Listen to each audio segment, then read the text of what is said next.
Hello and welcome! Today we're gonna be talking about stealth walking. Stealth walking is the most basic and essential skill out of all moves you're going to learn. Nearly everything else from your skill tree flows from that.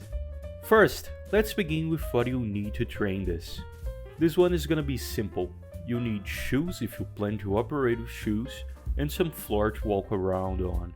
It is nice to have different types of floor to train on though, as that would give you some different experiences that you may encounter while out on the field. Now let's talk about technique. When it comes to walking forwards, I now use a technique where the first part of my shoe that touches the ground is the back portion of the shoe, landed very softly, bearing almost none of my body's weight. I then carefully roll the rest of the shoe to make contact with the ground. The shoe is now safely planted there.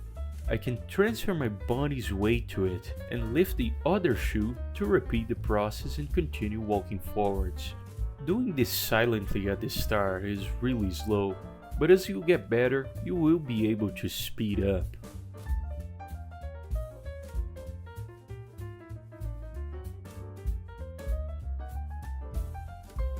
When I was initially learning how to stealth walk, I used to use a technique where the first part of my shoe that touched the ground was the front outer area, then followed by the rest of the front in a rolling-like motion, then rolling to the back. I think I had developed this odd walking technique because when attempting the previously mentioned normal one, I had a lack of body control that would cause me to hit the back of the shoe on the ground too fast, making a thumping noise, or hitting the ground at an angle, causing the shoe to slide and make a scraping noise. This strange method probably forced me to be more careful due to the fear of making a mistake and breaking my ankle.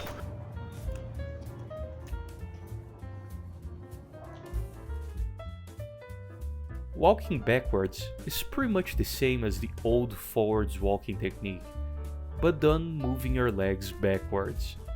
Not much to add here.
Now to the sides.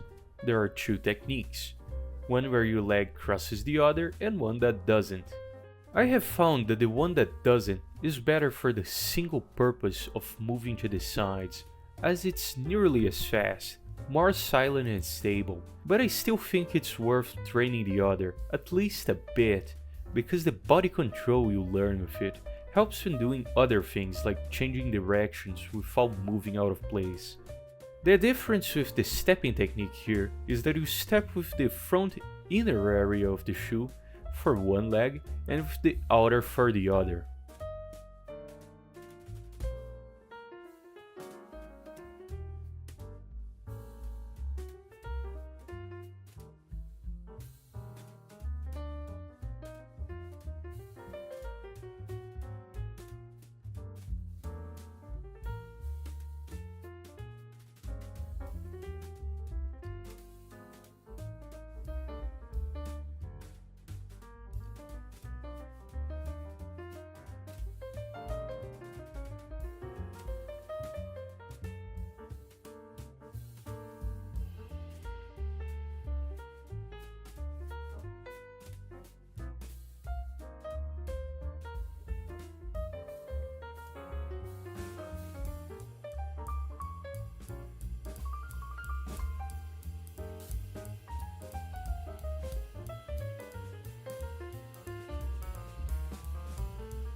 A little extra you can do for all these movements is to slightly bend your knees to aid in shock absorption, as well as raising your hands to the front of your chest to get better balance.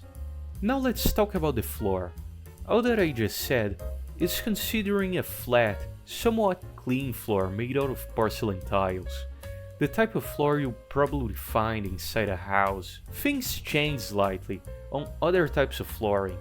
I had access to 3 types of floor to train on. The one already stated, one that is made of a mix of rocks and concrete, and one that is made mostly just out of concrete, with not many rocks mixed in, but is very dirty, much like the floor you would likely find in a construction site. The porcelain one is by far the easiest to walk on. Its only difficulty is that it's usually found inside structures, so the background sound is very intolerant of mistakes. The concrete and rock mix is also pretty easy. It's out on the open, so the rain keeps it more or less clean of small rocks and things that can make crunching noises. It still can happen, but it's not that common. Its problem is that it wasn't made perfectly flat, so it really highlights the importance of properly lifting your feet in order to avoid very loud scraping noises.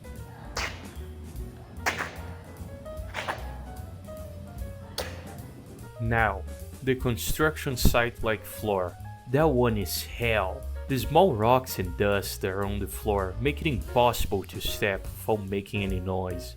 A very slow, flat step helps, but there is still a crunching noise.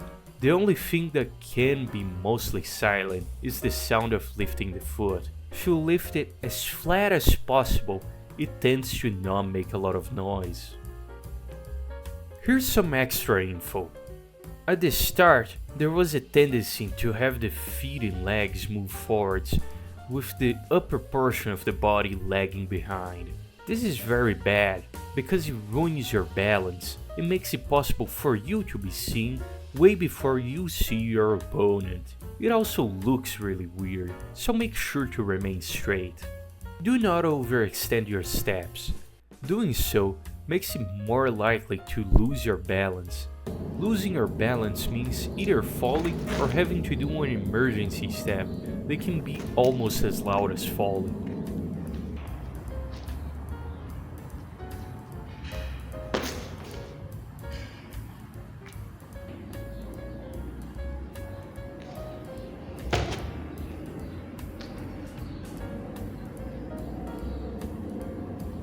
Of course, there are situations where overextending your steps may be useful. For example, when walking on surfaces like wood as a way to try to avoid creaking. In that case, returning to monkey and moving on all fours like an ape may help with that. But other than things like this, you should probably avoid overextending. 30-minute sets of training is too long if you are a zoomer with burned out dopamine receptors like myself. My name is Walter. Cock and ball. A good training session for me tends to be something like 15 minutes of walking forwards, 5 minutes of looking at something on my phone to regain focus, 15 minutes of walking backwards, 5 of phone, 15 of walking to the left, 5 phone, 15 right. This way I can maintain focus and learn properly.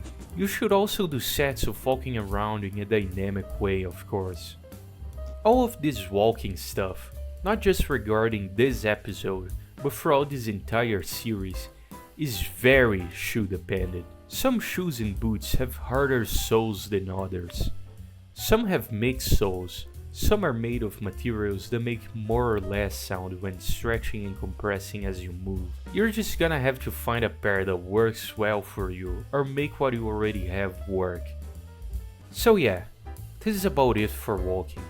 Next episode will probably be about crouch movement, so get your poor knees ready.